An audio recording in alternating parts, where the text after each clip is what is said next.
Jordi Pensa aquí a la carga, hoy con Tomás. Tomás, ¿Qué tal? de Nixie iba a decir, pero de hecho, ¿cómo es tu apellido? Yo siempre te he dicho Tomás de Nixie, Tomás de Nixie. Me llamo Tomás López.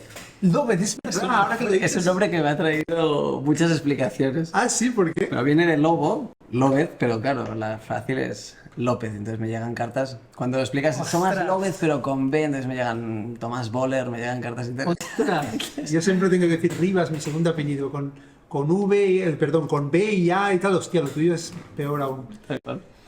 Tiene gracia porque me estoy dando cuenta que siempre introduzco el primer momento, me estoy dando cuenta que a veces pregunto sobre el nombre y nos perdemos en esto. Pero bueno, en realidad tú y yo nos conocemos hace ya unos años y nos une... en realidad el hilo es la realidad virtual. Luego nos hemos ido por las ramas y hablamos de otras cosas, pero yo si te parece, empezamos por la realidad virtual y luego vemos dónde nos lleva.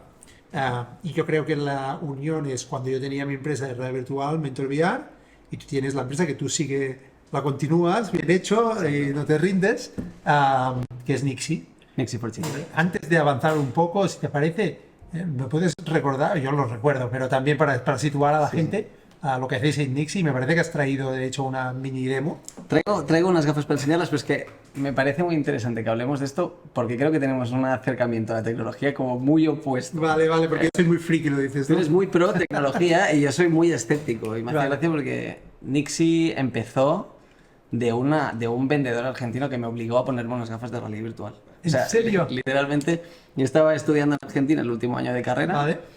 Que estudié en Barcelona, pero fui a hacer un intercambio y allí en un congreso de realidad virtual, que en realidad era de publicidad, pero con tecnología, había unas demos y un señor como que me ofreció ponerme las gafas y yo lo rechacé. Le dije, no me interesa, gracias, no quiero.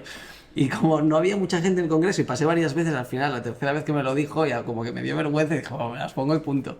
Qué bueno. Me puse unas gafas y entonces entendí lo que era la realidad virtual. Porque ahora es como que se sabe más, la gente ya lo ha probado, lo hemos visto.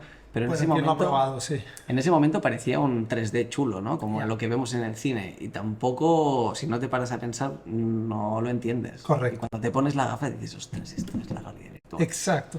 Es brutal porque yo creo que aún, tú dices, la gente lo ha vivido, la gran mayoría de la gente aún no ha probado la realidad virtual y hay mucha gente que se piensa lo que tú dices, será un 3D o algo, y ahora que Apple ha lanzado o ha anunciado sus gafas, la gente, pero esto parece ciencia ficción, pero hasta que no lo pruebas. Para mí la idea brutal, ahora volvemos a Nixie, pero para mí la idea brutal de que de forma natural cuando mueves la cabeza miras en otra dirección, es lo que yo creo que la gente se espera menos.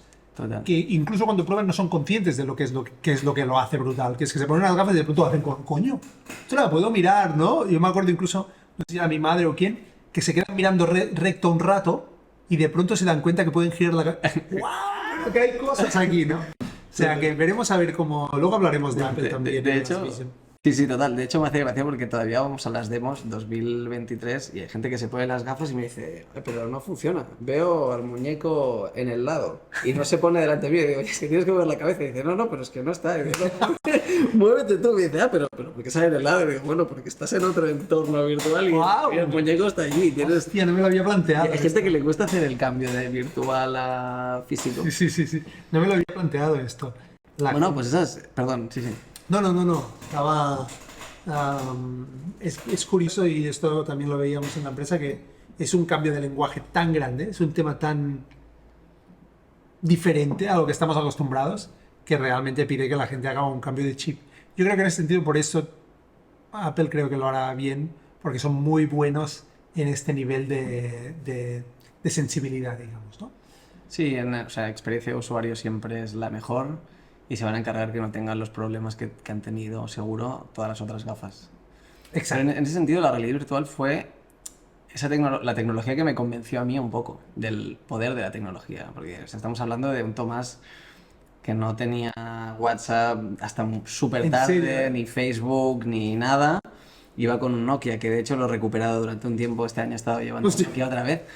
Pero iba con un Nokia, o sea, pasaba de todo y no le veía nada bueno a la tecnología. Ajá. Cuando me puse esas gafas fue como, ostras, aquí realmente hay potencial para hacer muchas cosas. Y fue cuando empecé a darle vueltas a lo que luego acabaría siendo Nixie. Que... Sin ser muy tecnológico, yo creo que esta es la gracia, ¿no? Que tú enseguida viste el potencial de solucionar un problema humano, ¿no? ¿O qué? Tal cual, tal cual. O sea, empecé a imaginarme cosas que podríamos hacer con realidad virtual que beneficiaran a las personas, ¿no? Y ahí fue cuando me enganchó y dije, quiero saber más. Y de hecho no tenía ni idea de nada, claro. O sea, yo sabía cero de realidad virtual y fue, bueno, ¿cómo aprendo más? Me puse a buscar y busqué realidad virtual Argentina. Y la primera empresa que salió en Google, que era SyncroVR, que era el primer Hostia. showroom de realidad virtual que se había montado en Latinoamérica, les mandé un mail y les dije, oye, que soy diseñador gráfico, en lo que os pueda ayudar, si me dejáis probar las gafas, yo trabajo gratis. Qué bueno. Y me contestaron y me dijeron, vente mañana y nos conocemos. Y acabé trabajando de diseñador en esa empresa y fue donde aprendí las cosas que sé hoy en día de realidad virtual, pero así fue.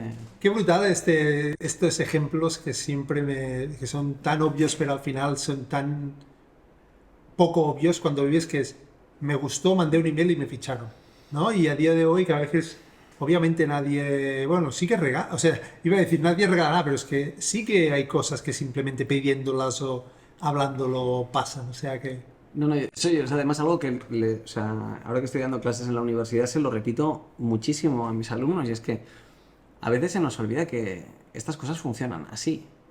O sea, y lo he visto después, estando en la posición de ser el contratador, Ya, cuando haces un proceso de selección y pones en LinkedIn un anuncio, te llegan miles y miles y miles y miles de currículums. ya, Y cuando te llega un mensaje personal de alguien que se ha tomado la molestia de entrar en tu web, ver qué haces, encontrar un email y escribirte un email extra, hay un ejemplo que me hace muchísima gracia, una chica.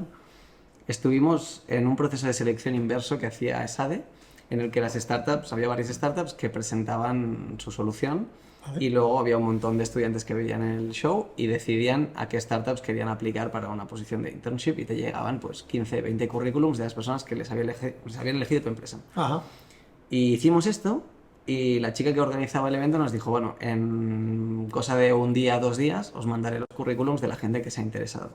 Tal cual, yo cerré la llamada sin saber nada, porque claro, yo presentaba pero no veía a nadie, o sea, yo sabía que hablaba delante de 180 personas, pero no veía la cara de nadie y dije, no sé ni cómo ha ido, ni si ha gustado, no sé nada. ya. Tal cual colgué, pum, solicitud de LinkedIn. Y me escribe una chica y me dice, hola, soy ta, me ha encantado tu presentación, me encanta Nixie, me encantaría ver cómo puedo ayudar, este es mi mail y este es mi currículum. Para cuando me mandaron los 15 emails de la gente que se había interesado, yo a esta chica ya la había visto en la oficina, ya la había entrevistado y ya le había hecho una oferta de trabajo. Hasta luego. Y de hecho, de hecho no la pude contratar porque se me acabó adelantando otra startup. ¿En serio? O sea, la chica vino y después me dijo, es que me sabe fatal porque quería venir porque os quería conocer, pero ha habido otra startup que me ha escrito antes y me han fichado y me hacen una oferta un poco mejor y me han fichado. De hecho, todavía te digo más, esta chica ni estudiaba en ESADE. El novio de esta chica estudiaba en ESADE, se enteró de que había esta charla, le pidió al novio que entrara con su login de ESADE, se metió a chusmear y consiguió unas prácticas sin ser de ESADE, de la gente de ESADE. Hostia. Esto es genial. O sea, Ostras. a esta chica no le va a faltar trabajo nunca. Exacto. Porque tiene un morro que se lo pisa, pero Claro. siendo muy educada. Y Ya. es que esto es brutal. Y muchas veces se nos olvida que la gente ayuda porque sí. Ya. Y que las cosas están a un clic de LinkedIn de pedirlo, por favor. Ya. Es que- Sí. Total. Yo, en mi experiencia, he tenido muy buenas noticias y momentos enviando mensajes por LinkedIn. También es verdad que me han dado muchísimos mensajes que se han quedado en el aire, pero mientras minimices el efecto emocional que esto tenga en ti, la verdad es que el cómputo total es muy positivo de que la proactividad siempre da buenos resultados. Pero antes de que nos vayamos por las ramas, Vale, porque ya nos vemos. sí. Cerremos este tema porque yo creo que cuando hablamos de realidad virtual y me gusta mucho la perspectiva esta como muy techy, muy tal, algo muy tecnológico, y tu approach es un tema de salud, es un tema muy humano, es un tema muy incluso tangible y terrenal, diría. Sí. Y que no tiene nada que ver con el gaming, con Apple, ni con Meta, ni con nadie de estos, ¿no? Entonces, solo para tener esto en contexto y... Volvemos a la historia, vuelvo de Argentina con una obsesión con la realidad virtual. En ese momento tenía dos opciones, ¿no? Tenía que terminar el proyecto de final de carrera, sí o sí, y tenía 6 meses sin materias solo para dedicarme al proyecto de final de carrera. ¿Vale?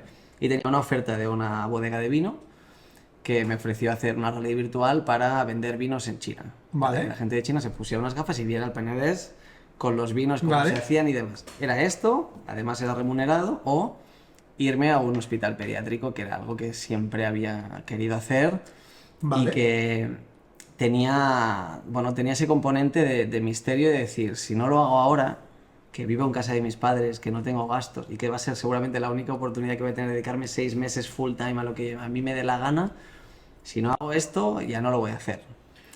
¿Y por qué tenías ganas de ir a un hospital pediátrico?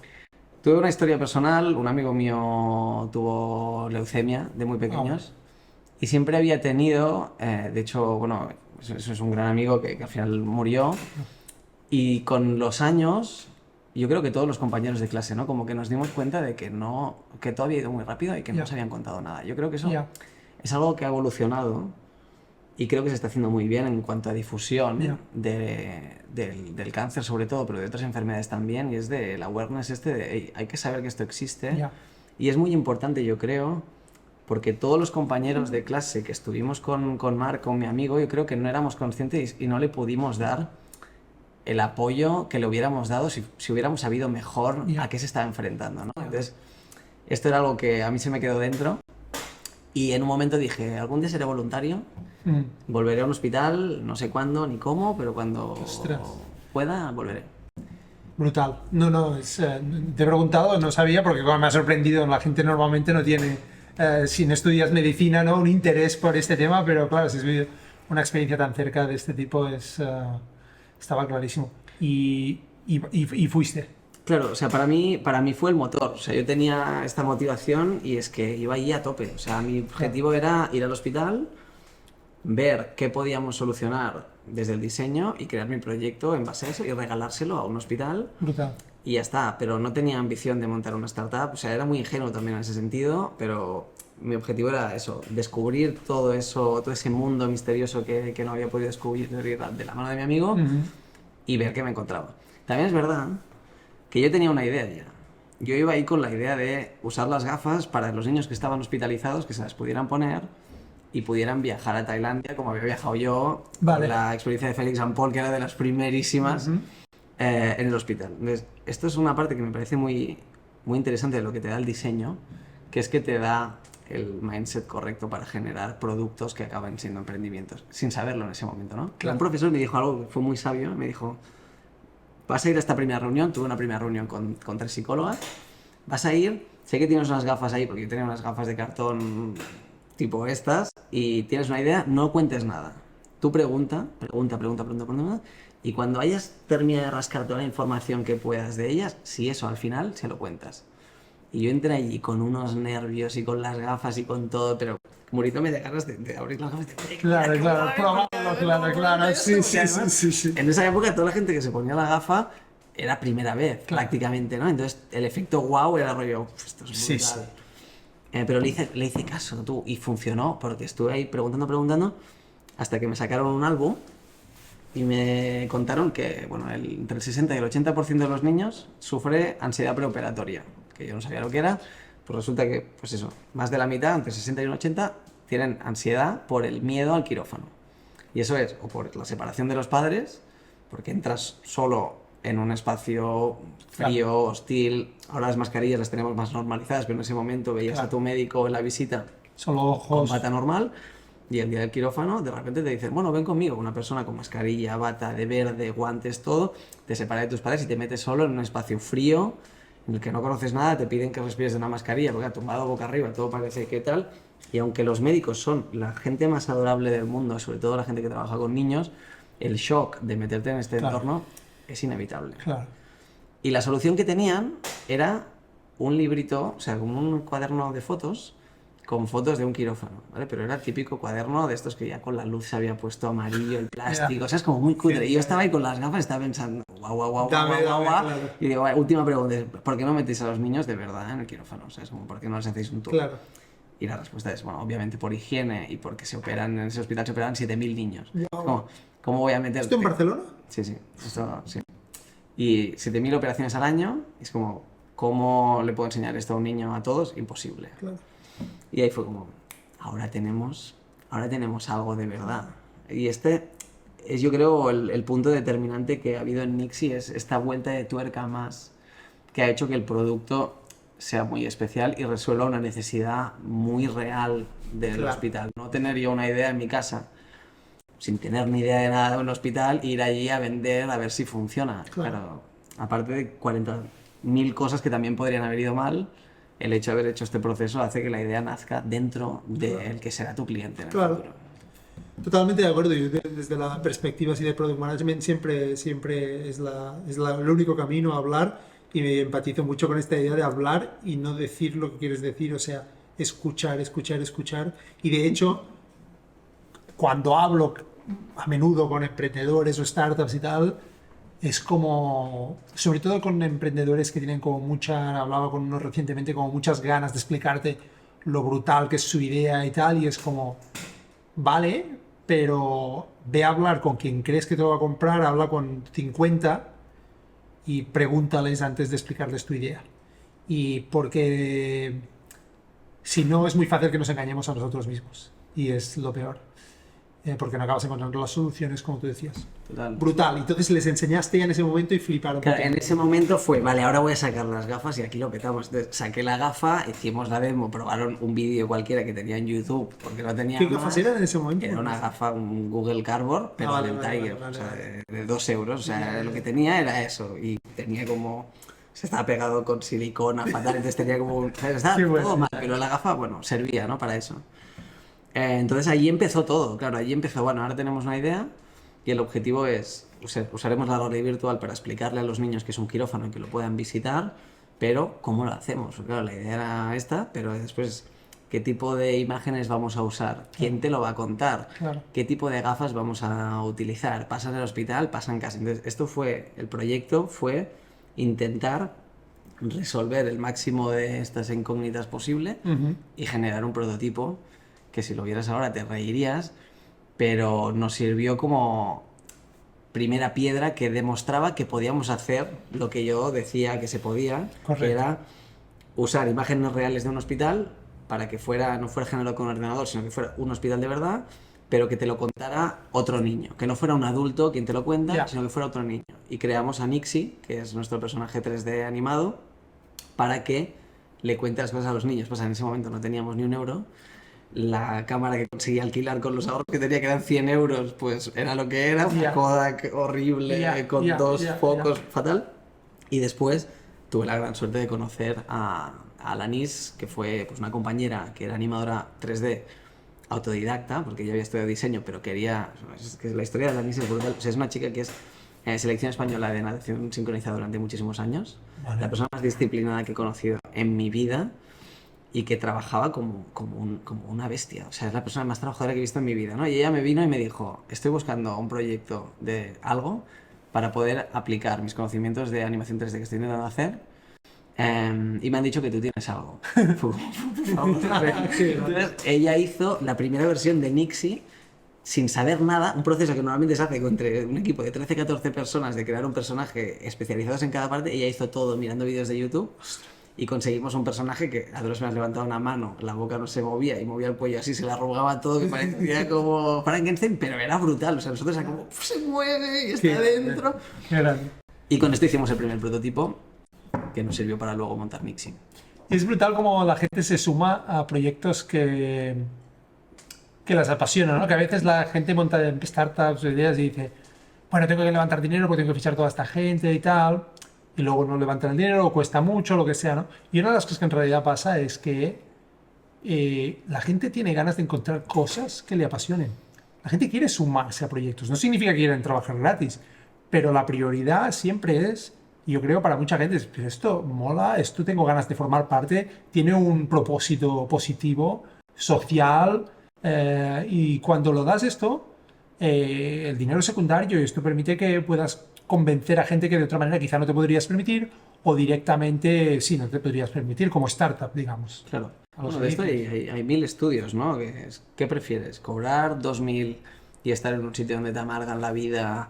O ni siquiera eso, pero que te importa un bledo, trabajas las horas y te vas a casa y no estás ayudando a nada en nadie. O trabajas en un sitio que te pagan la mitad o menos, pero estás motivado cada día y sales de casa que te comes el mundo. O sea, todo el mundo va a elegir. No sé, me parece normal, pero a la vez también hay gente que no es así. Sí. Lo cual no me parece mal. Pero si todo el mundo se quisiera comer el mundo, quizá sería eso como... No, yo creo que hay demasiado. tanto espacio aún para gente que quiera comerse el mundo. Porque comerse el mundo no significa. Yo creo que significa. Yo creo que significa ser auténtico, si me permite ser la noción esta que estoy como yo Sí. obsesionándome. Es comerse el mundo para cada uno es encontrar lo que a ellos les gusta, lo que les hace felices, lo que les permite expresar su versión que les hace más ilusión, que les deja dormir por la noche y al mismo tiempo que les levanta contentos, que les gusta contar a la familia y tal. Y entonces, en muchos casos esto no es necesariamente ni emprender, mucho menos ni emprender, digamos, en un sentido empresarial, sino comerse el mundo es que la gente quiera encontrar estas cosas que le llenan, en todo el tema del Ikigai hablábamos también, Sí. y de esto faltan. Bueno, yo sí que creo que podría ser todo el mundo. Porque incluso para algunas personas comerse el mundo es literalmente, no sé, quedarse en casa tocando el piano y aprender toda la vida y tal, y esto es fantástico para ellos y es comerse el mundo, es comerse su mundo, ¿no? Entonces yo creo que sí que debemos seguir promoviendo digamos, y esperar que cada vez más gente quiera comerse el mundo, porque hay espacio para... Hay mundo para todos. Total, total. O sea, si jamás lo he interpretado, me desdigo, porque o sea, No, no, estoy, no, estoy no, no. totalmente de acuerdo. De hecho, es que me hace gracia, otra vez, es que volviendo a la historia de Alanis, es que creo que nos hace falta más, sobre todo, o sea, viendo a mis estudiantes, ¿no? Y veo, hoy estamos haciendo una actividad que me flipa dar clase porque estoy dando Business for Designers, que es la asignatura que yo recibí en su momento con uno de ahora mis socios, Así que me la dio a mí de profesor, me encantó y después creo que es una de las asignaturas que me ha motivado a mí a emprender y ahora la puedo dar yo como profesor, me flipa. Y hacíamos una actividad y les preguntaba la típica pregunta de estas de recursos humanos de ¿qué queréis ser dentro de 5 años? ¿No? ¿Dónde te ves dentro de 5 años? Y veía las respuestas y eran brutales, o sea, había una motivación, unas ganas de comerse el mundo. Había una chica que decía, voy a ser coordinadora cultural de museos, ojalá en Nueva York y si no en Berlín. Es como gente con muchísimas ganas y después me sabe mal ver que hay gente que eso lo pierden por el camino. Y veía a la Mies como terminamos y que la he ido siguiendo y me decía, no, es que yo voy a estudiar animación 3D. Porque ella, vale, es la persona más cabezota del mundo. Decía, no, es que me da igual, es que aquí no hay másters. Bueno, he buscado uno en Dinamarca, he buscado uno no sé dónde. Acabó estudiando un máster ahí en el norte de Europa. Después trabajó en una empresa en Berlín, vivió en Berlín un año y después pasó todo el COVID ahí y se fue a Londres y ahora ha vuelto y está estudiando psicología porque lo quiere aplicar a la animación y mezclarlo. Es como, Hostia. es de esta gente que es como, joder, así tendríamos que pensar todos, ¿no? Y ves, muchos de nosotros, como en la carrera profesional, no sé, me da la sensación que hay gente que se apaga o que no piensa tan en grande. Sí, bueno, Como esto es... buscando trabajo en Barcelona, estás, claro, en el mundo en el que vivimos puedes trabajar donde te dé la gana, en remoto si quieres, vive en casa, ¿no? Pero no solo mires en los trabajos que tienes cerca, o sea, es como... Ya. Esto es, para mí es comerse el mundo, ese es el... Yo creo que al menos a mí lo que me ha ayudado siempre a mantenerme activo y no diría que he estado siempre, he tenido épocas que tengo la sensación que me he como parado, también intencionadamente porque viví 2 años en Muy Menorca necesario. y entonces como que me puse el freno y el áncora, como el ancla, como decíamos en Menorca, y va bien, pero lo que me ha ayudado mucho es tener referentes. Encontrar estos referentes, no tenerlos del rollo, los tenía y ya venía con ellos debajo del brazo, no, encontrar referentes y ilusionarte y ver las cosas buenas de gente aunque no sean perfectas, aunque tus ídolos tengan defectos, sean imperfectos o hagan cosas, pero que te inspiren en algo, en Claro. seguir persiguiendo algo que te pueda llenar, que te haga más feliz. Y honestamente esto lo he dicho alguna vez, pero que a mí me gusta la idea del podcast para encontrar gente que tiene cosas interesantes de explicar, que seguro que alguien está viendo y dice, guau, esto que hace Tomás interesante, como te vieron en esa, como te vieron en otro momento, y guau, y te llega, ojalá, y te llega un LinkedIn o un email y te dicen, esto que haces me parece brutal, ¿por qué no hacemos esto, tal? Y esto me flipa y me fascina y porque creo que es una de las maneras que el mundo se mueve, conectando cada vez, inspirando gente y conectando gente con otra gente que tienen ganas de hacer cosas, ¿no? O sea que es súper interesante. ¿Te puedo hacer una pregunta? Por favor. ¿Quién han sido tus mentores? O sea, ¿cómo has encontrado tus mentores? Bueno, yo mentores, buena pregunta. nunca he encontrado, yo no diría que he encontrado a alguien que diga es un mentor. De hecho, actualmente, por primera vez en mi vida, estoy con un coach. Vale. Es una cosa que me rondaba de jovencito, con 16 así me leí Robin Sharma, Vale. el monje que vendió su Ferrari. Sí, me lo leí hace poco. Me leí las 8 claves del liderazgo y otro, ¿no? Y la idea esta del mentor y del monje me encantaba. Pero no he encontrado uno que diga alguien. Lo que sí que he encontrado es figuras de las que he aprendido diferentes cosas de la vida. Vale. Pero no los considero mentores para nada porque son gente que ha vivido una vida que en algunos aspectos, no en su plenitud, para mi perspectiva, me parece súper interesante, ¿no? Entonces es gente con quien siempre he querido a épocas o tal, pero escuchar y aprender. Entonces, yo siempre pienso que mi cerebro o mi visión del mundo es como, hay un 3% de esa persona, hay un 3% de esa experiencia, y vas como juntando experiencias. Y lo del coach es, por lo que decía el Robin Sharma, es una idea que siempre tenía clara, que tenía sentido, que es un entrenador, el rol de un entrenador es alguien que desde fuera te deduce lo que tú mismo te dirías en realidad desde fuera. Y siempre me gustaba esa idea. Y ahora mismo, pues mira, he tenido la oportunidad y los recursos y bueno, no es ninguna barbaridad, pero he decidido hacerlo y me recomendaron uno, le mandé un email, hicimos una llamada, me dijo, mira, yo si quieres te hago una sesión gratis, me encantó y tenemos ahora, llevamos 4 de 10 y ahí estamos. No sé si responde a la pregunta, pero No, me ¿qué parece, lo decías? No, me parece interesante porque siento que en el proceso de emprender siempre se dice, ¿no? Como te ofrecemos este servicio que te ofrecemos de aceleración, Ya. te ofrecemos Mentoría. mentores y tal, y mentores. Y al principio era como, wow, brutal, nos han escrito para presentarnos como a un curso de no sé qué, o un concurso de tal, nos han ofrecido presentarnos tal, y como que me emocionaba mucho, ¿no? Y al final me di cuenta de que nosotros éramos el producto, es como... Exacto. Y es como, esta gente está blanqueando dinero europeo para hacer formación a emprendedores. Exacto. Y yo soy el producto y solo les interesa que venga ahí a hacer el check de que he venido a clase, ¿no? Entonces llegó un punto en el que... Es muy dura, pero muy real esa crítica, ¿eh? Y yo es lo que... Mi experiencia personal es esa, la que yo he visto, ¿no? Y entonces me ha costado mucho desgranar al final qué tenía valor y qué no. Sí. Y he rechazado muchos mentores. Mucha gente al final me ha ofrecido mentores y es como, basta ya. Tipo, no necesito mentores porque al final, como tú emprendedor tienes un proyecto, tu tiempo es muy valioso, ¿no? Porque tienes 1000 cosas que hacer y la lista nunca se acaba, con lo cual tienes que priorizar. Entonces, como, si tú me pones a un mentor con el que voy a hacer 3 sesiones, en la primera voy a estar 1 hora y media hablando de mi negocio. Ya. Y hasta que lo entienda, para que cuando me pueda dar un par de consejos, hay 1000 cosas que tampoco le he podido contar. Entonces, Claro. al final, tiene que ser una relación de largo recorrido Sí.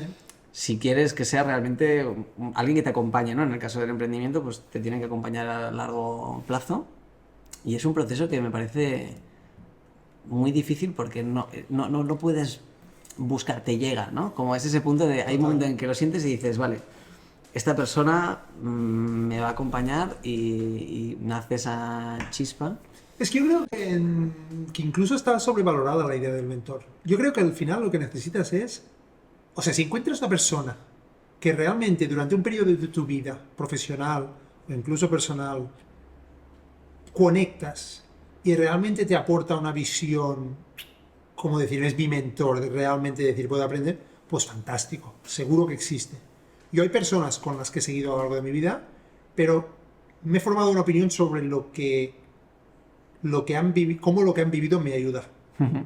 Que no hace falta que sea un mentor con el que hablas, digamos. O sea, hay gente con la que nos inspiramos también. Sí, Que exacto. no hace falta que las conozcas, ¿no? Bueno, Bueno, exacto, esto es otra cosa. Pero va, otro melón, ¿eh? Pero sí. no, pero va más en la línea de lo que me refería, que es, yo creo que el ejercicio en realidad es saber escuchar. Y yo creo que es ese, saber escuchar que para mí significa lo que decías antes, sin querer contar tu libro, ¿no? Es como con los usuarios, es saber escuchar y saber desgranar o recoger realmente lo que te dicen, el valor que es lo que tiene, ¿no? Que es, si me está contando algo por su ego, Claro. que es común, todos queremos contar nuestra aventurita, o realmente quiere ayudarme, o realmente puede ayudarme, porque hay mucha gente que quiere ayudarte, pero que puedan no tiene que ser el caso. Claro. Entonces, tener esta capacidad para mí ha sido crítica de lo que decías tú, algunos que no conozco, famosos, lo que sea, o empresarios, lo que sea, que yo me he leído libros o lo que sea, Sí. Y otros que sí he conocido ha sido como, bueno, pues quedamos por un café. Si me gusta y si cada vez que he quedado me ha explotado la cabeza o he aprendido mucho, pues seguiré quedando. Si nos hacemos amigos, seguiré quedando también. Pero a nivel de aprender, Claro. no tengo muchas manías en este sentido. Sí, sí. Porque al final es un tema de conocimiento, Mm. de que quién transmite ideas que te ayudan. Claro. Y de mantener cierta distancia también, yo creo. En el sentido de que muchas veces la persona que tiene más experiencia no tiene la razón siempre, ¿no? Es como Exacto. en todo. O sea, entiendo que... Ahora, cuéntame más sobre el coach porque me interesa, pero en general en las empresas pasa lo mismo, ¿no? Cuando te viene un mentor y te dice, yo haría esto. Ya. Pero es imposible que esa persona, si no está dentro de la empresa, que desde fuera pueda leer todas las mil y una casuísticas, la cara que puso el cliente cuando lo tenías delante, que como medio guiñó el ojo, como medio miró al compañero. Hay mil detalles que se pierden, ¿no? Entonces yo te lo cuento, pero la intuición al final, a mí es lo que me ha dado mi brújula. Obviamente, rodearte de gente muy potente que te puede ayudar a tomar decisiones estratégicas y que te pueda dar Sí. su punto de vista para escucharles, pero al final, No. quien conoce todo eres tú. Y para mí pasa lo mismo, ¿no? Como en la vida profesional, personal, tu coach te dará consejos, pero no puede saber pues, la mirada con Oksana que has tenido esta mañana que quiere decir, ¿sabes? Como, No, es que de hecho... ¿cómo trabajáis esto? O sea, ¿cuál es Exacto, el- dos cosas. Una, lo que hablabas del mentor, en realidad, entonces lo que estás diciendo yo creo es el experto, que es otra cosa. Esta idea de que hay alguien que es un experto. Para mí la idea del experto es, siempre se tiene que poner en el contexto de lo que se supone que es experto, de qué perspectiva, de cuál es su experiencia y de lo que estás... Si tú dices, yo quiero algo como muy estandarizado, yo quiero aprender a soldar, y hay un soldador que... Pues entonces un experto de soldar Te enseñará a te soldar. enseñará a soldar, perfecto. Claro. Pero para mí cuando dicen los expertos en tecnología, los expertos incluso en salud o los expertos Ya. en... Son cosas tan... que si tú le dices, no, es que yo estoy haciendo... Es más, los expertos, si lo miramos así en realidad, generalizando mucho, pero nunca han innovado. Porque el experto es un experto en el pasado. Incluso el experto en innovación es un experto en la metodología y no necesariamente innovador en metodología. ¿Me explico? Entonces, Claro. yo creo que eso es un riesgo que el emprendedor sobre todo tiene que filtrar, como tú dices. Pero volviendo al coach, básicamente el coach en realidad no me dice nada de lo que tengo que hacer. El coach lo que tiene es como una especie de metodologías que de hecho me están gustando tanto que digo, hostia, me encantaría quizá incluso formarme, Te da herramientas. porque básicamente lo que me dice es, vale, ¿de qué hablamos hoy? De esto, vale, cuéntame. Y tú empiezas a hablar. Incluso él me para. Tiene un gesto, que es este, Joder. pero me lo dijo desde el principio. Y dice, si hago así, tienes que parar. Entonces, cuando te vas por las ramas, haces así. Y entonces, pero básicamente me conduce y si ve que hay un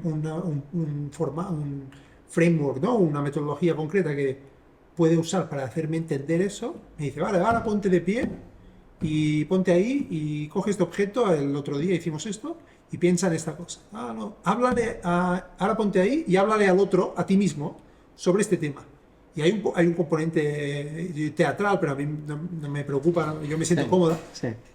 pero cuando lo haces, te das cuenta de cosas, Entonces, no sé si no he mirado, al final ni he comparado. En este caso, yo siempre me gusta comparar, pero no he comparado en este coach, Para elegir. para elegir.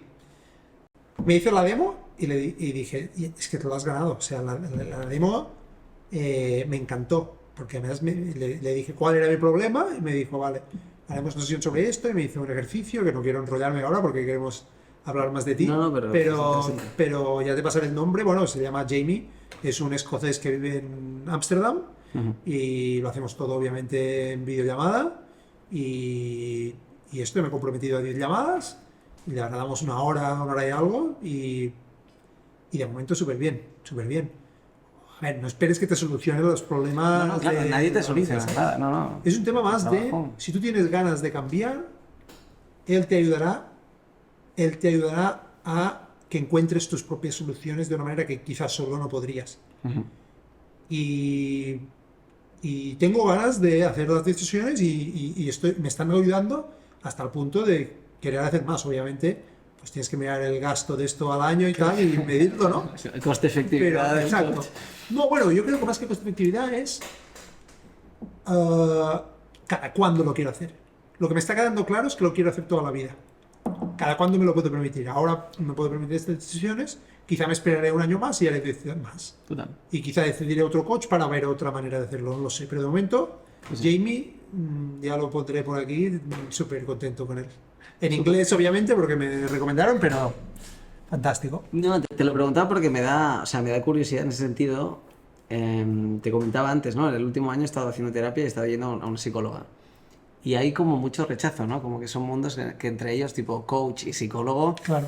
el psicólogo Claro. es como no me hables de coach. ¿Sabes? Claro. Como tienen esta Bueno, es que teoría. realmente yo creo que son cosas diferentes, ¿no? Ujú. Mi percepción. El psicólogo intenta usar un conocimiento de la psicología para encontrar, yo diría, síntomas incluso médicos, ¿no? De decir, esto está estudiado, que en la psicología tienes este patrón y tal, y entiendo. Y en cambio el coach es literalmente alguien que mediante esta metodología sabe ayudarte a ti a encontrar la solución. Es como, yo diría, como más humano. Y la otra cosa, pues quizá hay como más científico, ¿no? Claro.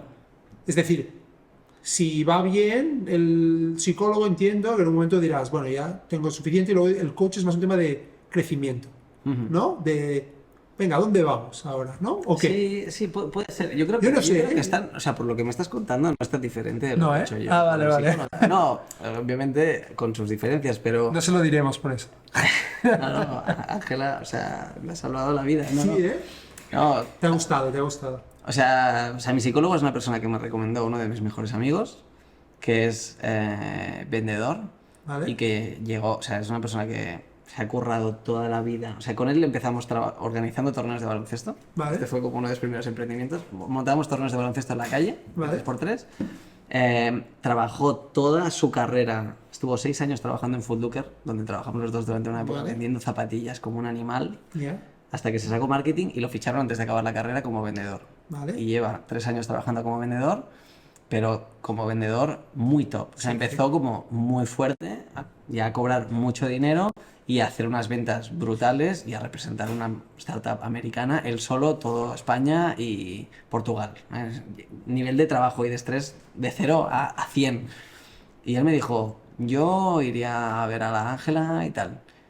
Y estas cosas, ¿ves? Así sí que soy también cero comparación. O sea, si a mí esta persona me dice, ve a Ángela, no voy a mirar ningún psicólogo más. Ya. Nadie más. O sea, no soy nada, nada espiritual, pero a la vez sí en estas cosas, como no creo en el universo, ni no sé en qué creo, pero hay cosas que me llegan y digo, pues, lo cojo y punto, y no voy a comparar. Da igual, ¿cuánto vale? Pues mira, igual por 20 euros menos conseguía. Si me Yeah. lo puedo permitir, tiro por ahí, ¿no? Es como este feeling a veces Ya. pasa también en la empresa, cuando te viene, ¿cómo contratas? ¿No? Te preguntan, ¿cuál es tu proceso de Total, selección? total, Es como, total. si miro a la gente que tengo trabajando en Nixie, todos son personas con las que tengo un vínculo emocional que ha venido de algún lado. Ya. ¿Sabes? Como, solo una persona pasó todo el proceso a través de LinkedIn, sin conocernos de nada Ya. y demás. Pero es algo, es la intuición otra vez. Hay Ya, algo ya, que te ya, dice, ya. esta persona tiene algo, todo apunta a que va a salir como fatal, pero... Y cuando aciertas, ostras, es un gustazo y dices, joder, Total. es que sabía que tenía que ser. Y luego cuando no, pues estás equivocado. Total, y total, aprendes, total. pero... Te quería preguntar, de hecho, has explicado al psicóloga, ¿verdad? Sí. ¿Esto está relacionado con la experiencia emprendedora? ¿Con la dureza de emprender, podríamos decir? En parte sí. Yo siempre he sido el tipo de persona que no es que los daba de menos, pero yo iba del palo, yo no necesito un psicólogo, ¿sabes? Yo Vale. soy un tío tranquilo, no me hago muchas paranoias, gestiono mis cosas como puedo, tranquilo y bien. Y cuando la gente me decía que iba al psicólogo, yo pensaba, bueno, pues estarán solucionando sus problemas súper gordos, pero yo qué sé, yo me apaño y tampoco tengo problemas muy grandes. Y de Vale. repente llegó un momento en mi vida en el que se juntan dos grandes cosas, una ruptura que estaba teniendo a nivel personal y después a nivel Nixie como una crisis existencial de una batalla que tenía yo con mi Tomás ex emprendedor, que es algo que había estado como aplazando, pero que seguía teniendo como en segundo plano. Y eso es que yo siempre me había imaginado terminando la carrera, cogiendo la mochila y yéndome a ser mochilero sin billete de vuelta. Ese era mi plan. Vale. Me encantaba viajar y ese era el trabajo, o sea, trabajar en Foot Locker, conseguir dinero y pirarme y luego después ya si eso dedicarme al diseño o a lo que fuera. Ese era mi plan.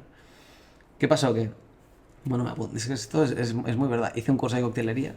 Vale. Aprendí a hacer cócteles para poder trabajar de coctelero por ahí cuando me fuera por Vale. ahí. Pero de repente terminé la carrera y me encontré que tenía Nixie entre manos y que había funcionado súper bien. Y aunque el primer hospital nos dijo que no, sentía que no lo había exprimido todavía, ¿no? Es como tengo esto, que es como un diamante en bruto, todavía no he podido quedarme tranquilo de decir, no ha funcionado, me voy tranquilo.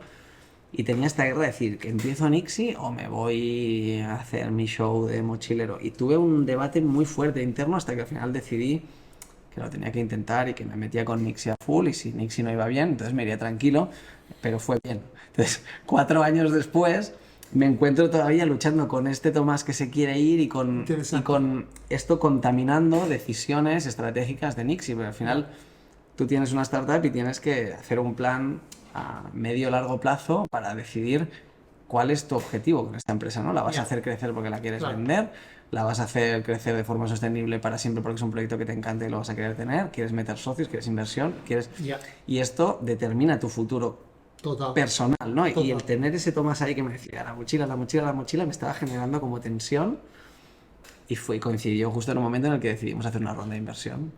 Empecé a hablar con fondos de capital riesgo y terminaba las reuniones como loco, porque mi cuerpo me decía, es que esto no es. Y ahí fue cuando acudí a la psicóloga y me ha ayudado a organizar mis pensamientos, a identificar esto viene de aquí, esto tal, cómo hacemos convivir esto con esto y eliminar estas fricciones entre el Tomás emprendedor y el Tomás personal. Hostia, man. Ha sido el gran trabajo del último año, que creo que está saliendo muy bien, pero ha sido algo que solo o me hubiera estampado o hubiera tardado años en resolver, o incluso hubiera sido un Ducati divorciato de estos que no lo supera y con 40 años se compra una moto y deja la familia. Me daba miedo, es como, vale, voy a resolver esto ahora antes de que sea demasiado tarde. Esto del Ducati divorciato no lo había escuchado nunca, ¿qué es exactamente? No sé de dónde lo he sacado, pero me encanta. No es mía la frase, pero no, el Ducati divorciato se representa al típico señor que se divorcia de la mujer, crisis de los 40 y se compra una moto, dices. porque tiene como este mood de no he sido joven porque no he disfrutado de mi juventud, entonces como que deja a la familia, deja todo, se compra una Ducati y se va y todo mal. Me encanta este concepto. Y es como, vale, objetivo, no ser un Ducati exacto, ¿sabes? Como vamos a hacer las cosas que tenemos que hacer. Total. No sé de quién es, voy a averiguar. Todavía no he encontrado. Es curioso que sea un caso divorciado que se compra una moto. Entonces, voy a ver si salió de él, ¿sabes? Que no fuera el caso. No, yo creo que hay muchos. Muy interesante, muy interesante. Entonces, te ha ayudado y si se puede preguntar, entonces, ¿cómo deja esto la visión? Digamos, ¿has llegado a una conclusión de este conflicto? Sí, o sea, la conclusión ha sido, o sea, la psicóloga en un momento, la forma que tiene de trabajar es que ella me propone situaciones, me tira unas bombas brutales como para ver cómo reacciona y también como para yo hacerme preguntas, decir, quiero esto, no quiero esto, ¿no? Y ella me dice, bueno, ponte una meta, pon 4 o 5 años y en esos 4 o 5 años, pase lo que pase, dejas Nixie y te vas con la mochila. Y le estuve dando vueltas y vueltas, al principio parecía, bueno, quizás sí, pero después llegué a la conclusión de que no podía ser, o sea, es como, he creado de un proyecto que me encanta, que me apasiona, que me encanta ir a trabajar cada día con un equipo brutal que me acompaña, que me encantaría, ojalá, trabajar con ellos toda mi vida, si se puede, ¿no? Hemos montado los horarios como nosotros queremos, como nosotros nos funciona, tengo las vacaciones como me lo he hecho yo a medida con mi gente, ¿no? Estamos brutal, tengo un trabajo que está ayudando, una empresa que funciona, ¿por qué tengo que tener esta fricción mía personal de esperar a que se acabe, ¿sabes? A ver cómo acabará Nixie para yo poderme ir. Es como, no puede ser así. Hostia, es interesante. El otro día vino Carla, no sé si lo viste el podcast, que me has dicho que has visto. ¿Será el único que no he visto? Es que quede claro que he dicho que los ha visto todos. Los he visto todos, los he visto todos. ¿Carla es la chica de los cohetes? No, Carla es el último de todos que he publicado, no cuando publique el tuyo, pero lo verás en el momento que grabamos. Y Carla es nómada digital. Ah, vale. Carla vive... Otro tema, sí, entonces no sé si es factible o no con los hospitales y tal, pero ella, porque se dedica a la comunicación, es freelancer, al final, claro. Logísticamente se lo puede permitir. Sí. Pero no sé si hay un camino ahí de decir, mira, pues ahora, como no tenemos reuniones el próximo mes, me piro y trabajas desde Bali, ¿sabes? Y si esto te ayuda a tener esta sensación de necesito ver mundo, necesito hacer cosas mientras construyo la empresa y mientras sigan pasando cosas, es verdad que en el momento que pones inversores y tal, habrá gente que puede decir tal, pero si no los has puesto y tienes el control, haces lo que te da la gana. Sí, total. Es un camino que me he planteado. De hecho, siento que últimamente estoy teniendo, cada año tengo un libro que me cambia, o sea, como que me Ah, sí, añade ¿eh? un montón. O sea, cada año estoy leyendo un libro que me añade un montón de cosas nuevas para poner en Nixie que me encanta, ¿no? Vale. El año pasado leí No Rule Rules. Vale. De cómo han construido Netflix y de una cultura de, en lugar de hacer pues una pirámide de control de arriba Lo abajo, tengo pendiente, ¿eh? pues te Pero lo va, tengo aquí, ¿eh? te va- Este te refieres, ¿no? No lo he leído aún, ¿eh? para cualquiera que tenga una startup. Sí, ¿eh? No es para todo el mundo. Hay muchas cosas que hacen que se pueden hacer en Netflix y que no las puedes hacer en cualquier startup. Pero había muchas que nosotros, al ser todavía un equipo pequeño, nos podíamos permitir probar, ni que sea, ¿no? Y ellos hablan del lugar de construir una cultura de control que va de arriba abajo, en el que todas las decisiones tienen que subir para arriba. Hay alguien arriba, que es la persona que seguramente está más alejada de la decisión Ya. que se está tomando, para que dé el ok y luego vuelve a bajar. Aparte de que no es una buena manera de tomar decisiones, vas a tardar el doble que alguien Claro. que desde abajo en el momento puede tomar una decisión, ¿no? Claro. Y hablan de cómo construir esta confianza con un equipo. O sea, al final tú has contratado a un experto en diseño de producto para que pueda tomar estas decisiones. ¿Qué sentido Claro. tenga que las tome yo Claro. si hay cosas que no conozco, ¿no? Entonces, ¿cómo construir una confianza para que la empresa funcione desde el propio autorresponsabilidad Autonomía, ¿no? de las personas? Y entonces, esto empieza ya como a derivar a cosas tipo, bueno, ¿qué pasa si hacemos vacaciones ilimitadas? ¿Qué pasa? ¿No? Y hay como debates muy interesantes que en Nixie estamos probando, vacaciones ilimitadas. Sí, ¿eh? Bueno, yo estaba donde estaba antes, había de vacaciones ilimitadas, ¿eh? Claro, No tenías ni que avisar. Brutal. A recursos avisamos, humanos. nosotros avisamos. O sea, avisas a tu equipo. Exacto. Claro.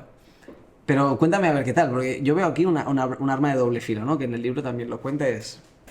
Ha habido casos en los que se han hecho estudios de empresas que tenían vacaciones, pues yo qué sé, el mínimo, 2 semanas de vacaciones, y después les han puesto vacaciones ilimitadas. Pero esto a nivel cultural requiere que la empresa dé ejemplo, ¿no? Entonces, si tú tienes managers que no se cogen nunca vacaciones y los equipos, pues, ostras, les ponen un apuro pedir vacaciones porque parece que dejas al equipo tirado, tú te vas y demás, nadie coge vacaciones, al final son ilimitadas, pero nadie las coge. Exacto. Y me hacía muchísima gracia un estudio que decía gente que le había puesto vacaciones ilimitadas, les pasaron una encuesta y les dijeron, ¿qué preferís, vacaciones ilimitadas o 2 semanas de vacaciones? Y la gente elegía 2 semanas de vacaciones, porque son 2 semanas de vacaciones Segura. guilty free, ¿sabes? Como en estas me voy tranquilo porque me Claro. tocan. Y son cosas de estas que a mí me flipan, de recursos humanos y de cómo funcionan las empresas. Y otra cosa es, como dices, la cultura de cada país. Es decir, yo estoy seguro que las vacaciones ilimitadas en Estados Unidos, Noruega, China, España, Brasil, Sí. y estoy ahí estereotipando, pero me imagino reacciones absolutamente diferentes. Sí. No, y que cada empresa es un mundo. No es lo mismo un Nixie, que lleva 4 años. y que Exacto, somos esta es otra. un equipo que somos menos de 10 personas, que tener un equipo de 150 personas o una empresa que lleva 50 años de tradición o una empresa familiar. Claro. Cada uno, o sea, no se lo recomiendo a nadie que lo coja así a rajatabla, que cada uno decida si cree que es para su empresa o no. No, exacto. Pero si estás en una situación en la que tu intuición te dice, podemos hacer esto, en mi caso, la reacción es muy buena, porque al final, o sea, si tú tienes un equipo potente de gente honesta, cuando tú le das a la gente responsabilidad y confianza, tienden a responder demostrándote que están a la altura de la confianza que les has dado. Entonces, Este es el tema, ¿eh? Todos Este es estamos el tema más de la tranquilos. confianza. Yo me acuerdo cuando fui 2012, ya 2011, perdón, fui una semana a Silicon Valley por un programa que había de la Fundación Banesto, Youth. yo lo hice también. ¿Tú también hiciste Youth? Sí. Vale, pues yo hice Me cambiaron el nombre, pero sí. la primera o la segunda edición de Barcelona. Segunda Vale. edición, me parece. Y gané Barcelona. Entonces fuimos, no sé, 15 o no sé cuántos. Y claro, visitamos lo típico. Y visitamos Google. Y dices, ¿pero aquí alguien trabaja?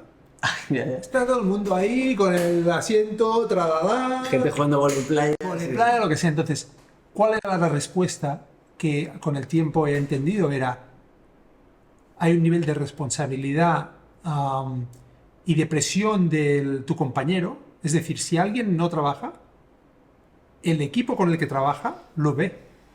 Y entonces hay como una especie de equilibrio automantenido. Yo no sé si se les ha ido, se les fue un poco de las manos a Google al final o no, porque me acuerdo la serie de Silicon Valley, Sí, había unos personajes que representan que eran como de Google y había unos que los habían sacado de un equipo, no los habían metido en otro y básicamente habían como, yo que sé, 5 que cobraban sin trabajar, ¿sabes? Y entonces quizá a alguien se le ha ido en las manos, pero creo mucho en ello, creo en una visión clara, unos objetivos claros y mucha libertad. Y esto está, no sé de qué libro venía esta idea de los equipos autónomos. Me parece que viene de toda la filosofía Agile y tal, un poco de esta idea de cómo los equipos son más competitivos, es con este nivel de libertad, cuando los objetivos o el problema a solucionar, las ambiciones, incluso un poco lo que se quiere llegar a conseguir está claro. Claro. Porque a la gente al final, la productividad no es una ciencia exacta. A ver, quizá en una fábrica, pero en la sociedad del conocimiento, el white collar, que se dice, ¿no? Es, ¿no? Yo puedo tardar 5 horas en hacer una cosa, o puedo decir, espérate, si hago esto, no sé qué, y lo hago en media hora. ¿Qué vamos a cobrar por horas? Esto está cambiando ya.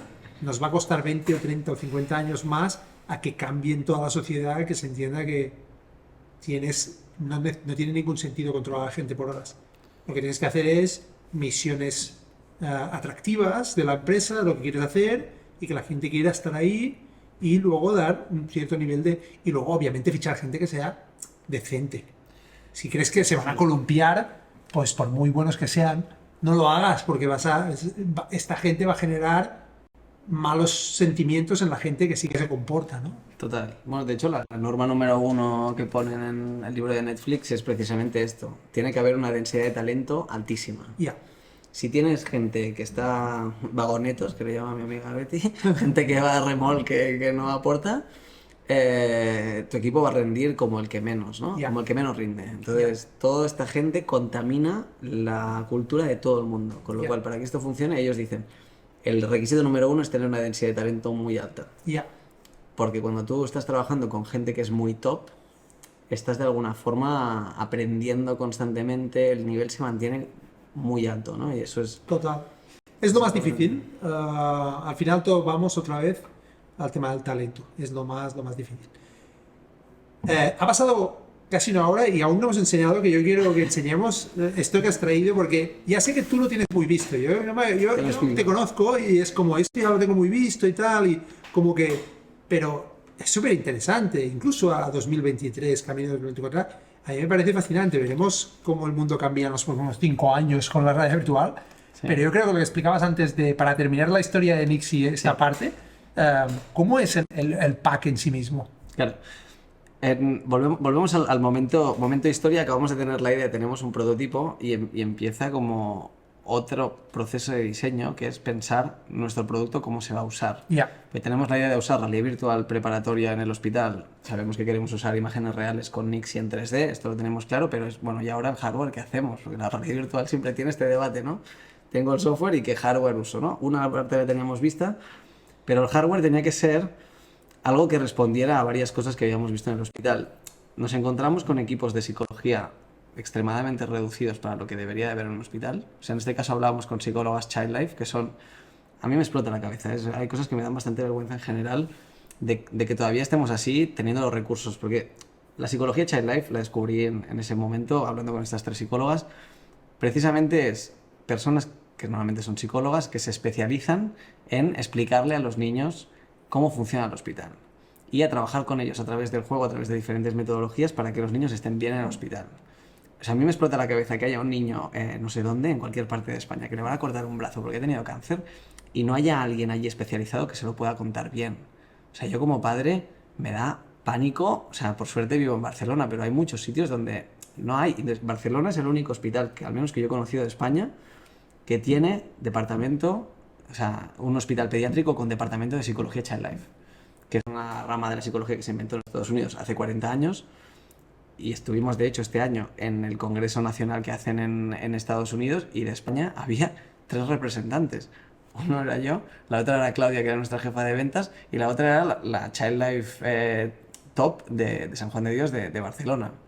y representábamos a España. Es como, ¿cómo puede ser que o sea, estamos hablando de gente con unas investigaciones brutales sobre situaciones traumáticas para niños, cómo explicarle qué es el cáncer a un niño, cómo ayudar, técnicas para tragar pastillas, niños que tienen que tragar pastillas muy grandes, mil y una historias. Niños que están en aislamiento. Esto lo vi la primera vez que fui. Esto se acordarán en San Juan de Dios, la primera reunión que hice allí. Había un niño en aislamiento después de un trasplante de médula. Entonces tienen que estar durante unas semanas en un espacio súper controlado e higiénico. Y estaba el niño aislado y el niño no estaba comiendo. Y necesitaban que ese niño comiera. Y bueno, estamos a media reunión y les sonó el busca y me dicen, espera un momento que tenemos que hacer una videollamada con niños, espera un momento. Entra un Golden Retriever precioso de la patrulla canina del hospital, pusieron al perro allí con un iPad, hicieron una videollamada con el niño y le decían al niño, mira, es que la perrita tiene mucho hambre, pero la perrita le hemos enseñado que solo come cuando comen los niños, entonces come a la vez que comen los niños. Entonces necesitamos que comas tú también para comer con ella a la vez porque tiene hambre. Y el niño comía para que el perro comiera. Es como, qué brutal, tipo, y esto es como, o sea, como todavía se me pone la piel de gallina. Es como, esta gente, es como, porque no todo el mundo sabe que esto existe, ¿sabes? Como, me petó la cabeza. Entonces, como, de alguna forma, Nixie ha sido, estamos al servicio de esta gente. O sea, nuestro show es ayudar a esta gente y hacer todo lo que podamos en el proceso hasta que esto esté en todos los hospitales. O sea, habrá un punto en el que haya una chele para cada niña, entonces en ese momento cerraré Nixie y me iré tranquilo. Porque es brutal, o sea, que esto no esté extendido. Pero, ¿y qué hay en otros hospitales? Nada. Nada, o sea, el médico tiene que ser lo claro, suficientemente... estamos hablando de un anestesiólogo, un cirujano, yo qué sé, sí, bueno, la primera ensayo clínico que hicimos fue con la doctora Teresa Franco, que es una anestesióloga, y es gente que se forma en su tiempo libre, sobre todo los que trabajan con niños, para poder ser lo más friendly con los niños, y es gente que se le ocurra muchísimo, ¿eh? Pero claro, tenemos en cuenta que es gente que hace todo su trabajo, igual que cualquier otro profesional del hospital, más currarse toda esta parte de los niños, metiendo como pueden, porque tienen unas agendas imposibles. ¿Cómo vas a ver 15 niños en una tarde y cómo le vas a contar bien el quirófano a todos? Es muy difícil. Entonces, hacen milagros, se inventan cosas que cada vez que vamos a un hospital nos explican inventos que han hecho, que me parece brutales. El trabajo de Nixie a veces es, vamos a recoger todas estas ideas, vamos a organizarlas y vamos a intentar también difundirlas, ¿no? Claro. Porque hay, no sé, aparte de lo que nosotros hacemos en Nixie, hay mil otras cosas que hay gente en otros hospitales que está haciendo y que a mí lo que me explota la cabeza es ¿por qué no hay nadie del gobierno de España de salud en ese congreso ni que sea tomando apuntes? O sea, para hacer una conferencia y contar lo que ha aprendido, no sé, estas cosas todavía me explotan la cabeza, poco a poco supongo. Pero bueno, volviendo al tema de las gafas, nos encontramos esto, ¿no? Que es un departamento de psicología que este hospital tiene, pero sabemos que todos los otros hospitales no van a tener, con lo cual tiene que ser algo que se infiltre en el proceso habitual, en el protocolo que hace un niño normal, como si Nixie no existiera. Ya. Y teniendo en cuenta que tenía que ser algo que no le sacara tiempo al médico en su consulta. Ya. Pues porque la doctora tiene que estar cara a cara con el paciente y no le puedes añadir un tiempo de vamos a hacer una demo y me espero a que veas las gafas, no podíamos hacer esto, ¿no? Ya. Y a la vez nos encontrábamos que los padres eran determinantes, que este fue un gran factor. Porque veíamos niños, hubo una época en la que hubo un hospital que me dejaba ponerme una bata de... No voy a decir qué hospitales para que no les busquen problemas, pero me dejaban ponerme una bata de médico y me hacía pasar por un estudiante de medicina. Uh-huh. Y yo observaba cómo trabajaban con los niños en las consultas de anestesia y cómo se lo contaban y cómo reaccionaban los padres y demás. Y nos dimos cuenta, haciendo muchas de estas, ¿no? Que había... Bueno, nos dimos cuenta... Me lo contaron las anestesiólogas, aparte de lo que yo pude ver, que ratifiqué porque lo vi con mis propios ojos, ¿eh? Que había muchas veces que el niño venía a la consulta de anestesia y lo veías bastante tranquilo, curioso, como que tocaba los instrumentos, le ponía una mascarilla de anestesia, la tocaba, la veía bien, y los padres los veías como medio tensos, ¿no? Y preguntaban cosas así un poco raras, como muy tensos y tal. Que yo lo entiendo. El día que yo tenga un hijo, no sé cómo lo ves tú, pero el día que se tenga que operar a tu hija, bueno... no tengo... Se pasa susto, ¿no? comentarios. Total. Claro, pues incluso en operaciones muy sencillas veías padres muy bloqueados, ¿no? Como... Entonces, No me puedo imaginar. el objetivo es conseguir que estos padres colaboren y le cuenten al hijo cosas, ¿no? Entonces, veías que había padres que tenían esta concepción, que yo lo entiendo que es muy natural, que es, no le quiero contar ciertas cosas, primero porque no sé muy bien cómo contárselo y qué contárselo, y después que si le cuento de más, no quiero preocuparle. Ya. Entonces, esto te lleva a muchos padres que no dicen nada, pero que en casa se palpa la tensión porque se acerca el día de la operación Claro. y ya ves que hay tensión y el niño empieza a ver que esto pues, se está poniendo serio, que los padres están preocupados y entonces se preocupa porque dice, esto va a ir más en serio de lo que parece. Y llega el día de la operación y luego después casos aislados de gente que yo no sé de dónde ha salido, que le ha dicho, o sea, una vez un tío le dijo al niño que le iba a llevar a por aventura y lo llevó al hospital. O sea, sin palabras. O sea, hay gente que está fatal. O sea, claro, es que después ese pobre niño, qué víctima, ¿sabes? Como, qué drama. Pero bueno, Es que ya no es por que... suerte son pocos casos. Bueno, Pero la mayoría es gente que se preocupa por su hijo y que se preocupa tanto que evita contarle de más para no preocuparle, ¿no? Entonces, esa era la gran barrera, es necesitamos hacer algo que no sea solo para el niño, que incluya a toda la familia, porque no solo estamos formando al niño, tenemos que formar también a los padres. Entonces, esto fue una serie de cosas que confluyeron todos y al final la solución fue, tenemos que usar la gafa de realidad virtual, la más barata, aunque tenga menos resolución que otras que son mejores, para que se pueda llevar a casa. claro. Y así fue como encontramos las gafas de cartón, que no sé cuál es mi Sí, sí, cámara. sí, te ve. Estás tocado. Bueno, son unas gafas plegables, entonces la gracia está, Que se montan súper rápido, además. se montan y se utilizan poniendo el móvil dentro, con la pantalla hacia adentro, se cierran y con esto puedes tener una experiencia de realidad virtual completa en casa encanta. de la forma más sencilla posible. Que esto es una tecnología que está extendida porque Sí, yo me Google acuerdo regaló su cuando diseño, que no sé exactamente cómo fue, yo creo que compraron el diseño, si no recuerdo mal, de No, una me agencia parece francesa incluso... para ¿sí? regalarlo. ¿El de cartón? ¿Sí? Creo, ¿Sí? sí. Ah, hostia. No me acuerdo, pero... O sea, yo me acuerdo de la web que tenía Google Cardboard y donde te podías bajar el PDF, las podías imprimir pidiendo una imprenta, tenían acuerdos y tal. Exacto. Y luego me acuerdo cuando se empezó a viralizar y la gente, esto que dices tú, las vendían en la tienda esta de regalos, como has dicho antes, En Tiger. en Tiger. Yo diría que tengo aquí algunas de un congreso y no sé si las tengo por aquí aún. O sea, yo tengo aquí mi pequeña colección de objetos realidad virtual. De hecho, Esto va a ser una reliquia dentro de unos años. esto es Mattel que hizo lo que hace esto, pero en plástico, digamos, ¿no? Claro, Y claro. te vendían una cosa un poco más sofisticada, Claro. con unas piezas de QR, pero esto se llama, tiene un nombre, que te lo diré ahora, Viewmaster. Vale. O sea, esta inspiración de Google viene del Viewmaster, pero esto es del año 2017, 18 o algo así. Sí, sí. Pero el original viene de esto, que es del año... ahora no lo veo, pero lo busqué. Se ve antiguo, igual. Se ve Sí, plástico sí. bueno, igual. No, es como metálico. Ah, es de metal. Es de metal. Esto lo compré en un mercadillo de Nueva York. Qué brutal. Ah, ¿se ve algo? Y esto es del... Se ven las imágenes. Ah, está Claro, Tiene es profundidad. estereoscopía. Flipas. Claro, qué brutal. Qué brutal. Es estereoscopía. De hecho, viene con unos platillos. Pero esto quizás del año 30 o 40, ¿eh? Sí, sí, sí. Esto viene aquí, momento friki de... Pero ves, venía con esto. Ah, mira, aquí sale el año. Bueno, Kodachrome Film, imagínate. Sí, sí, claro. Y esto, pues no sale el año. No nos A pone ver el si año. sale aquí. Pues, bueno, este es del 66. Imagínate. Pero yo diría que las gafas son más antiguas. Y bueno, y vas pasando y se ve estereoscópicamente y las puedes cambiar y tal.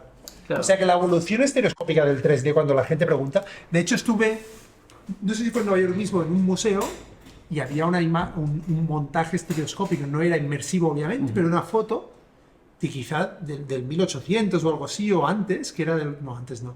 Pero que era literalmente como una foto con el ojo derecho y el ojo izquierdo, y tú te metías ahí, mirabas por los dos cristales y veías una foto 3D, Claro. porque era estereoscópica, ¿no? Claro. O sea que la tecnología, vaya, perdona el momento friki no, y tal, brutal. pero realmente la propuesta de Google y que vosotros pudierais apalancaros en esta idea me parece brutal y me pareció fascinante desde el primer día que me lo contaste. Pues ese es el formato. Al final la idea es que el hospital disponga de los kits de Nixie, ¿no? Que viene la gafa y viene con diferentes elementos que viene en una carpetita para que Ajá. el niño y la familia se lo puedan llevar a casa. Sí, no hay problema. Y que, Y la idea es que el hospital lo tenga en el hospital y lo pueda entregar de forma gratuita a las familias como un servicio más. Ya. Entonces, esto de momento ha ido creciendo de forma, o sea, estamos encantados, de forma orgánica hemos podido conseguir crecer, estamos en 20 hospitales, 17 en España, 1 en Chile y 2 en Estados Unidos, con lo cual qué grande. estamos encantados y en parte gracias a toda la gente que nos ha ayudado. Es que claro, Nixie es Nixie y el equipo de Nixie es el equipo de Nixie, pero detrás de Nixie hay un montón de gente que de forma altruista, o sea, estoy hablando de la doctora Teresa Franco, que se curró un ensayo clínico, que no un estudio, sino un ensayo clínico con grupo control, grupo realidad virtual, comparar el uno con el otro, llamar a todas las familias una semana, 2 semanas, 3 meses después de la operación, recoger todos estos datos COVID mediante y intentar sacar un estudio que acaba demostrando que este es en parte lo que nos ha hecho ganarnos el respeto también en la comunidad, porque al principio yo venía de salir de la uni y la gente me trataba un poco de ¿y tú quién eres? ¿Y qué me estás contando? Que no eres ni nada, ¿sabes? Ni estudiante de nada, eres diseñador, ¿sabes? Como, tú vas a venir aquí a negociar conmigo, ¿sabes? Había habido alguna escena un poco así en un hospital con señores muy de traje, en plan, soy el director de este hospital y tú, ¿qué me estás contando? ¿Sabes? Sí, ¿eh? De este palo, sí. Vale, hubo un señor, de hecho, que eso es algo que me da mucha rabia. La gente que trata por encima del hombro a la gente joven solo porque puede, me da mucha rabia. Hubo un tío que cogió el kit, me acuerdo, me citó a las 7 de la mañana en un hospital, que aparte no estaba en Barcelona, me tuve que ir fuera, y me presento ahí a las 7 de la mañana para hacer una reunión con él. Era un señor de innovación de un hospital. Y coge el kit y me dice, esto está bien, pero ¿tú qué quieres hacer? ¿Que lo probemos aquí? Dice, bueno, ahora mismo no tienes hospitales, así que nos necesitas más tú a nosotros que yo a ti. Vamos a pensar, a ver, no me disgusta, no sé, igual nos quedamos, no sé, ya te diré, pero entre un 30 o un 50% de tu empresa, si quieres que lo probemos y tal. Y me dice, pero bueno, ¿esto lo tienes patentado? Porque no parece que sea muy patentable. Bueno, yo no se lo enseñaría a mucha gente. Y me lo tienes encima de la mesa. Luego, ¿qué? O sea, es como que no me apetecía ni que qué vergüenza me das, tío, qué vergüenza ajena me das. Es como, obviamente no voy a trabajar contigo y ven e intenta copiarlo, listo. Es que hay gente que... Hay gente que es impresentable. Pero es que lo de la gente joven me da mucha rabia, porque hay veces que ves que hostia, hay gente haciendo las cosas muy bien y que se tienen que defender el doble, batallar el doble, porque hay este punto no sé, no es todo el mundo, porque después al mismo tiempo veo mi historia y veo gente que se ha volcado con Nixie, el que luego fue mi socio, el doctor Juanjo Torrent, que es un señor, o sea, un cirujano oncológico con una reputación brutal, me cita el 31 de diciembre ahí en su oficina. Se le escribí y me dijo, ven hoy, estoy en la office, estoy operando, ven. Hostia. Y en el momento coge las gafas y dice, brutal, esto tenemos que hacer un ensayo, voy a llamar a no sé quién. Pam. Hay gente brutal, la doctora, y después todo el equipo de Childlife que nos ha ayudado, pues Verena del Valle, Paulina Pérez Duarte, o sea, son personas que tienen su trabajo y nos ayuda después validando guiones, ayudándonos a que esto funcione. Por eso Nixie es Nixie. Porque si no tienes toda esta validación, estás un poco tirando de, bueno, de feelings, pero no sabes si está funcionando. Brutal, brutal. Y ahora me decías que tenéis 2 hospitales en Estados Unidos, porque la intención es crecer en Estados Unidos. Sí. A ver, el tema de Estados Unidos, siempre todo lo que es salud, de alguna forma, los emprendedores de salud tendemos a mirar hacia allí porque es un mercado salvaje. Gigante, donde hay mucho dinero. Es un sistema de salud que no envidio para nada, o sea, extremadamente cada vez que voy y veo pacientes, o sea, veo niños con cáncer a medio tratamiento que a los padres se les acaba el dinero y los sacan del hospital, se me rompe el corazón. Por suerte tenemos un sistema de salud brutal, o sea, nos podemos dar con un canto en los dientes. Vale, quizá no hay Childlife, pero ya vendrá, ¿sabes? Entonces ahí ves hospitales privados que tienen todos los lujos, pero la principal razón por la que estamos yendo es porque tienen el servicio de Childlife, que es quien entiende nuestro producto. Aquí también lo entiende todo el mundo, pero allí es quien lo vive. Esa gente está constantemente buscando herramientas como la nuestra y yo no tengo que explicar nada. Yo me siento en una reunión, saco las gafas y es como, ¿cuánto vale? Y es más fácil. Aunque tiene un montón de otras dificultades. O sea, estamos todavía poniendo el pie. Porque es un mercado agresivo, te refieres, lo que decías antes, ¿no? Salvaje. Bueno, sí, agresivo, salvaje, pero más que nada a nivel regulatorio es muy complicado. Nosotros hablamos de Estados Unidos igual que la gente de Estados Unidos habla de Europa, ¿no? Como he ido de viaje a Europa, que me hace mucha gracia. Es como, bueno, ¿a dónde? Nosotros hacemos lo mismo. He ido a Estados Unidos, como, bueno, ¿a dónde? ¿No? Pues la costa este, oeste, cada estado es un mundo, tiene su propia ley, es como, ¿a dónde has ido? ¿Sabes? Así que bueno, estamos un poco poniendo el pie, también gracias a partnerships que hemos hecho. O sea, obviamente en Nixie no caminamos solos, Y en el caso de Estados Unidos estamos entrando con la fundación de Ricky Rubio, Ajá. que ha sido pues nuestro gran partner con quien hemos hecho el lanzamiento de la versión de Nixie en oncología. Vengo, que es que te daba tanto la luz. Se ha ido. Te daba tanto la luz que me he tenido que levantar Estoy súper porque, iluminado. porque estabas muy iluminado, sí. Déjame que te saque un poco de luz. Ahora. Esto... Cosas del directo casi transparentes, y de tener mi propio estudio ahí yo que me lo monto, yo me lo guiso y me lo como. Sí, ¿Y te cómo ha ido hablaba de... el tema de la Fundación Ricky Rubio? Claro, Es súper en este caso es... Para mí ha sido una manera de implementar un proyecto que ha sido una experiencia brutal. O sea, nosotros somos una SL, o sea, somos una empresa, pero es verdad que hubo un debate en un momento de, bueno, ¿qué estamos montando? ¿Es esto? ¿Es una ONG? ¿Es una asociación sin ánimo de lucro? ¿O es una SL? ¿no? Entonces, tuvimos en ese momento que tomar esta decisión. Tenía la intuición de que podía ser que en algún momento íbamos a necesitar capital privado para hacer crecer lo que estábamos haciendo, con lo cual tenía que ser una SL, teníamos que ser una startup. Pero en el fondo trabajamos muchas veces como una fundación. Y entonces colaborar con fundaciones se nos hace muy, muy fácil. Y en este caso conocimos a la fundación de Ricky Rubio, que tiene una labor brutal en lo que es la oncología, sobre todo por el caso de Ricky con su madre con el cáncer de pulmón, entonces está implicadísimo. Y nos aliamos para crear I Am Ready, que es de todos los kits que tenemos en Nixie, el que prepara para oncología. Y con ellos y también con sus contactos en Estados Unidos hemos conseguido abrir algunos hospitales allí. Claro. Agradecidísimos. Muy bien. Y esto, conectándolo con tu experiencia y aventura como emprendedor, ¿cómo se vive? Porque hablabas antes de viajar y de tu vida, y hablabas también, antes que empezáramos, has comentado una cosa que me parece interesante de momento, que es esta idea de, y lo comentabas ahora, ¿no? De la startup que crece y levanta dinero, o ahora se habla mucho de las startups camello, ¿no? Decías, ¿no? Y como tú, es una empresa que no ha necesitado financiación, ha ido haciendo con proyectos, y es más, te planteas que quizá no tiene sentido buscar financiación para que no influya en asegurarte que el problema lo solucionas de la manera que tú quieres, no solo para crecer más y hacer más dinero, ¿no? Sí. Yo estoy, o sea, mirando hacia atrás. Es muy difícil cuando estás empezando ver si estás tomando las decisiones correctas o no. Normalmente el tiempo es quien te dice si te has equivocado o no, ¿no?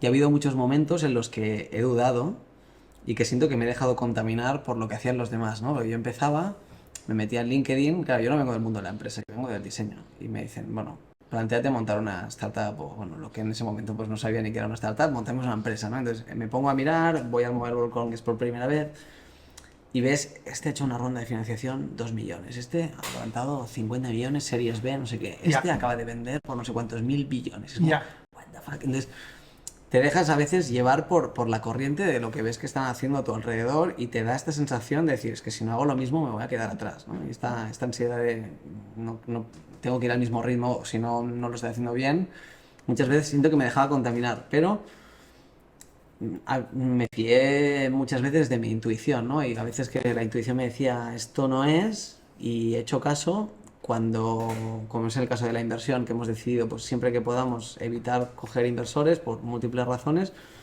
nos ha ido bien, ¿no? Y a veces, pues digo, ostras, y suerte que hay veces que me han dicho que no. También es verdad, porque hay veces que me hubiera equivocado. Si me hubieran dicho que sí, me hubiera equivocado. Empezando porque la primera vez que presenté el proyecto se lo ofrecía a un hospital gratis. O sea, les ofrecí, si me dais 20.000 euros, yo y Alanis trabajamos un año para vosotros, os lo desarrollamos personalizado y os lo quedáis. Esta fue la primera oferta que yo hice en un hospital, imagínate, la ingenuidad. O sea, no veía ni la posibilidad de montar una empresa. Para mí era, si lo toca a un niño, si esto le sirve a un niño, de verdad, que lo ponen no de prueba, sino que lo ponen, me peta la cabeza. Y esa fue la oferta. Por suerte, la persona que tenía enfrente pues tenía muy poca visión y me dijo que no. Y fue como, claro, con el tiempo miras hacia atrás y dices, si esa persona me hubiera dicho que sí, ahora seguramente sería un diseñador en un estudio de diseño. Y Nixie no sería mío. Pero me dijeron que no. Entonces hay muchas veces que te dicen que no, parece el fin del mundo, y dices, es que otra vez me han dicho que no, me han dicho que no, me han dicho que no. Y después a veces dices, pues suerte que me dijeron que no. Y con la financiación yo creo que nos ha pasado lo mismo. En el momento en el que decía que terminé la psicóloga, estábamos en un momento, ahora estamos recibiendo ofertas de inversión que son serias en el sentido de que podemos ofrecer ciertas garantías. No la queremos y de momento, mientras podamos aguantar, aguantaremos, pero en ese momento no podíamos ofrecer los números que un fondo de capital riesgo necesitaba. Y a mí me pedían, no, es que no eres suficientemente ambicioso, me decían. Ya. No es que sea, o sea, no es una cuestión de ser ambicioso. Si te digo que voy a facturar 3 millones de euros, no es ser ambicioso, o sea, ya estoy siendo ambicioso. Y más que esto es vender humo.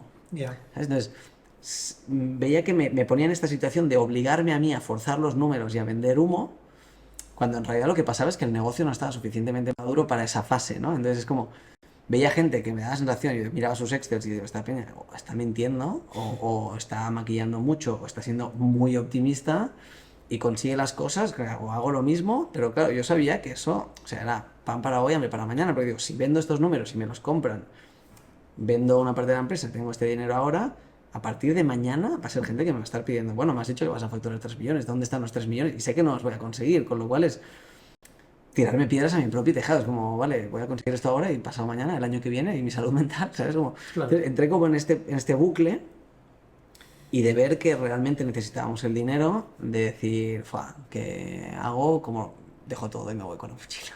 O sea, Ya. no de plantearme lo real, pero de decir, agobio, no sé cómo cuadrar esta Ya. ecuación. Pero, y además el sector salud es difícil facturar rápido. Es muy difícil. O sea, que no es que digas, no quiero estos 3 millones. Bueno, ya, pero estos 3 millones es un hospital, tardas Sí. meses que entienden cerrar Sí, un hay caso. hospitales que hemos tardado años y hay algunos que todavía siguen, que llevamos 3 años en conversaciones y algún día caerán. No, pero el sector salud es especialmente complicado. Nosotros hemos tenido la suerte de que hemos podido vender desde el minuto 1. También por cómo es el producto Ya. y porque está muy claro que no hace daño. No es un medicamento Ya. o alguna herramienta de diagnóstico que si te equivocas puedes hacer que alguien tome un tratamiento que no le tocaba y lo mates, por ejemplo, ¿no? Entonces, como Ya. es claro que no hace daño, con lo cual se nos han abierto ciertas puertas que otra gente en el sector salud quizá tiene que hacer 5 años de estudios clínicos hasta Ya. que consigue poder poner en práctica su producto. Nosotros Ya. no. Entonces, vendiendo desde el primer momento nos hemos podido autofinanciar. Y lo que decías de las startups camello me hace mucha gracia porque es esto, ¿no? Como todo el mundo en mi momento, cuando mi momento me refiero a hace 4 años, cuando yo empecé en Ixie, las startups era como intentar ser un unicornio. La gente decía, el próximo unicornio, Globo acaba de tal, próximo unicornio, próximo unicornio. Y era como, si no eras un unicornio parecía que eras una mierda. Y ahora de repente cambia la situación, cuesta más levantar pasta, no sé qué, y ahora de repente han aparecido las startups camello, que resulta que pueden aguantar por el desierto y acumulan recursos, Ya. y son eficientes y tal. Y digo, coño, pues era un camello todo este rato. Es un café. Era un camello todo el rato. Claro, yo aquí haciéndome pasar por unicornio, por eso no me salía, ¿sabes? Como, Brutal. soy un camello, ¿qué quieres que te diga? Yo qué sé. ¿Y a quién le importa, no? Del No sé. rollo, ya el concepto este que se le queda a quien le importa. La cuestión es que funciona, ¿no? Sí, no sé. O sea, el tema que decías de la autenticidad para mí también es esto, es fiarte de tu intuición y de lo que te dice tu proyecto, porque al final no todos los proyectos están hechos para ser un unicornio. Ya. Y eso no quiere decir que no seas successful o seas como Claro. exitoso. O sea, tú puedes tener... Hay empresas familiares que llevan 150 años, se gana la vida toda la familia y 150 trabajadores ganan un montón de dinero, están o sea, haciendo 1000 proyectos, es como, y esto no es éxito, es como, bueno, que a veces nos dejamos Sí, sí. iluminar por el nuevo modelo de éxito y hay muchas maneras de hacer las cosas y yo creo que eso es importante que llegue a los emprendedores que empiezan porque al principio es un poco perdido y es fácil que te dejes influenciar. Total. Bueno, no sé Total. tu experiencia como emprendedor, o sea, ¿qué te ha Sí, pasado? sí, a ti? sí. Total, vas perdido y hasta que no te pegas unas cuantas bofetadas y la cagas, pero es la manera. Es la manera, es lo que estás describiendo. Tienes que intentarlo y tirar para adelante y estuviste a punto de cagarla vendiéndolo y por suerte no pasó y luego aprendiste otras cosas. Y la seguirás seguramente cagando como yo la... Todo. Seguramente, exacto. No hay otro camino. No hay otro camino que intentarlo e intentar aprender lo que decíamos de gente que lo ha vivido, de libros, de todas partes donde se pueda aprender. De hecho, ahora he dicho libros y me parece que has traído un libro, ¿no? Te he traído un libro, te he traído un regalo. ¿No es que has escrito un libro aún o qué? Todavía no. Bueno, tú sí que quieres escribir. Yo quiero escribir un libro. Yo no sé si voy a escribir un libro, pero de momento te he traído este. Ostras, este es un libro que me hace mucha ilusión regalarte. Hostia, pero ¿sabes qué? Es que me Porque creo encanta, que porque te este va a autor encantar. he escuchado cosas y me parece fascinante que me hayas comprado este libro porque primero porque yo siempre lo digo, a mí alguien me quiere hacer feliz, que me regale un libro. El libro es mi regalo preferido. O sea, que me regales un libro sin ni tener que hacerlo, ni porque sí, porque sabes que me gusta y tal, bueno, me hace mucha ilusión. Am, pero ¿por qué este? Tengo mucha curiosidad. Mira, este es un autor, este señor se llama Richard Buckminster Fuller, tiene el nombre más raro que he visto en mi vida. Sí. Hubo un profesor en la universidad, se llama Alex Mitrani, que me daba historia de diseño.